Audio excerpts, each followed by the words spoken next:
For a lot of Malaysians, the fact that two of our flights were involved in extraordinary disasters within the short span of 4 months is something which is deeply distressing. It may well be a coincidence. These may be just misfortunes, bad luck attributed to our airline, Malaysian Airlines, perhaps. But at the same time, people are wondering, how could this have happened? Because there's been no real explanation for the first disaster on the 8th of March involving MH370, and even the second disaster on the 17th of July, MH17. There are still question marks. It would have been different if these were air crashes that you could attribute to mechanical failure or the weather or human error. People would have seen it from a different light if these were disasters of that sort. But this is really mind-boggling. It's out of the ordinary. It is something which has hurt the nation very deeply. And our people are wondering how this could have happened. This is why other factors should also be considered very seriously. Take MH370.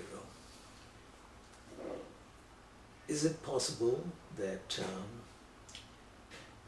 this aircraft was made to turn back, to get off its usual route and turn back, move along the Andaman, Straits of Malacca, God knows where to? Was this turn back planned by someone outside the aircraft? This is a question which the former Prime Minister, Dr. Mahathir Mohamad, has raised, and rightly so, because he argues that the capacity to change the direction of a flight from outside the aircraft itself is now available to people who want to do it. And he argues that since 2006, and he has given the evidence, Boeing is capable of turning around a flight from outside. It has got the expertise to do it. Did someone do this to the aircraft? Boeing, as we know, is an American corporation, and was Boeing working with someone else? Or since this technology is available, was it used by someone else for whatever reason? And what is critical for us to find out is what is the reason, what are the reasons why someone wanted to turn around this flight. Since it is alleged that that capacity to turn around a flight is there.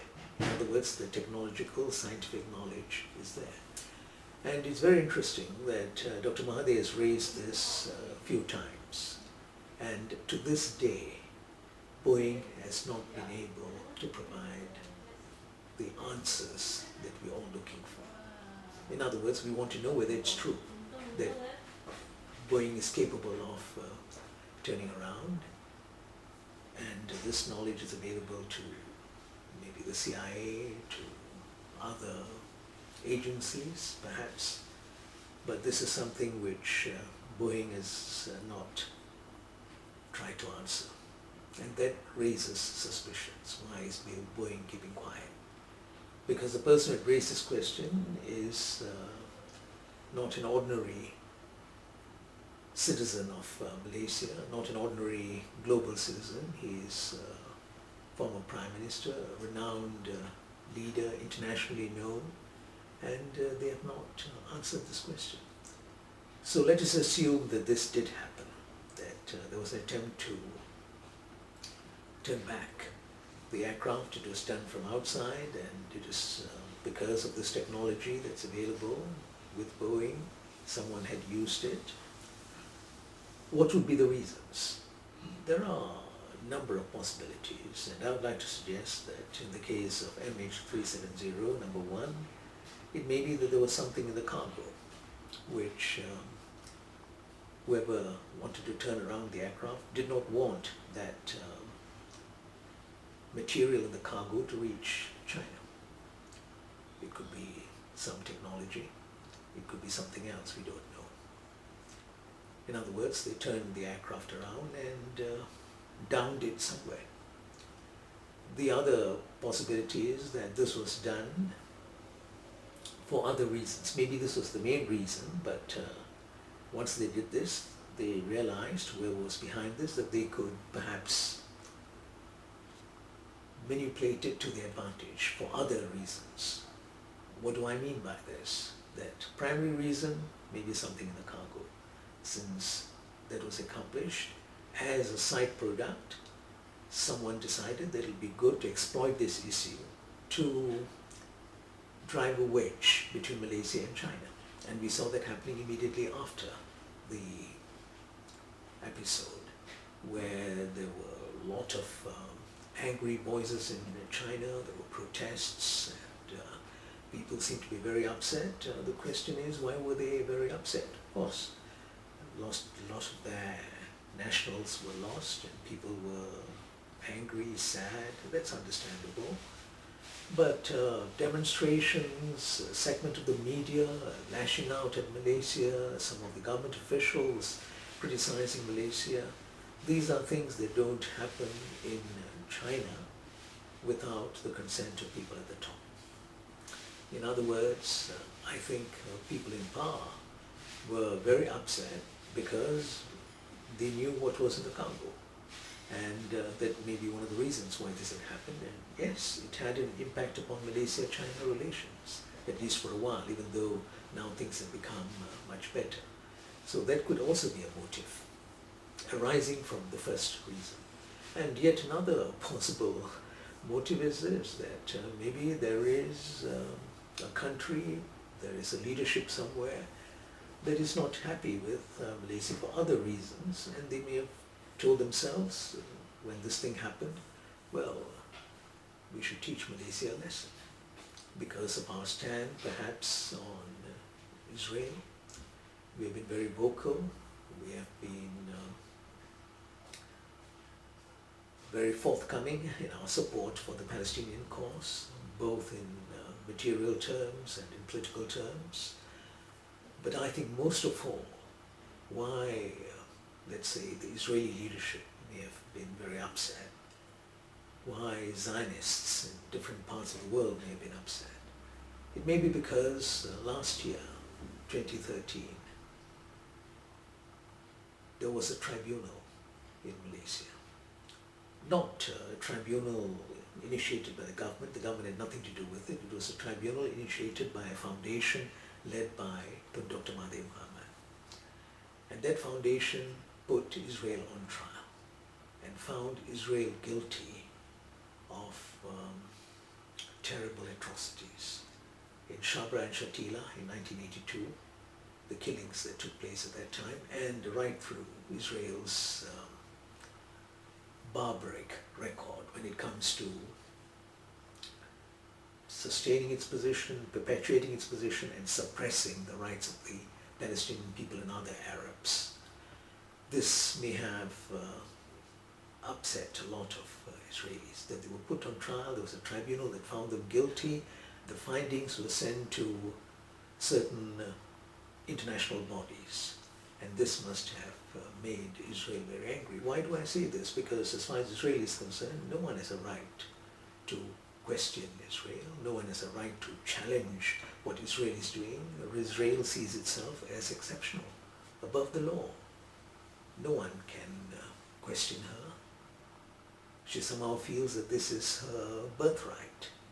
And now you have people in a small country, somewhere in Southeast Asia, putting Israel on trial, finding her guilty, and making those findings known. I think that made them very angry. So there may be reasons behind what happened to MH370 which have not emerged as yet, and they've not been established in law or through the legal process. It never may come to that, for all we know, because it's a very complex issue. But morally, we can take a position, and that is what we should do as far as MH370 is concerned. Now, if you look at MH17, here again there are geopolitical issues which are still not very clear. Some say it was an accident, like other accidents that have happened. In 1983, Korean airliner shot down. 1988, the Iranian airliner that was shot down. These were all supposed to be accidents. But the question we have to ask ourselves is, suppose it was not an accident?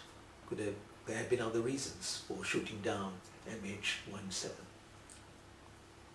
Here again, of course, we are speculating, but this time speculation, unlike MH370, may have harder evidence to back our case. Why do I say this?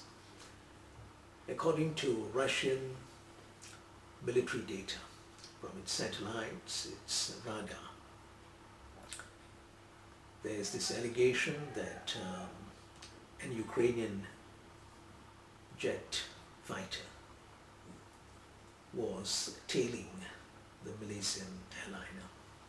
Why was it doing that? There's no reason why a jet fighter should tail a commercial airliner, if it's true that this is something that had happened. And there's also the story going around, again supported by evidence from the air controllers, that the Malaysian airliner was asked to deviate somewhat from its usual route by someone from the air control tower in one of the provinces in Ukraine. These are question marks which are troubling.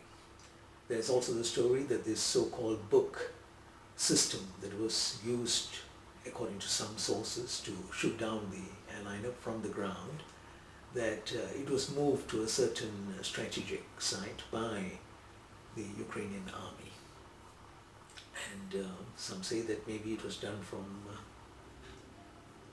ground level. We don't know. But whatever it is, there are all these allegations, some of them backed by military data.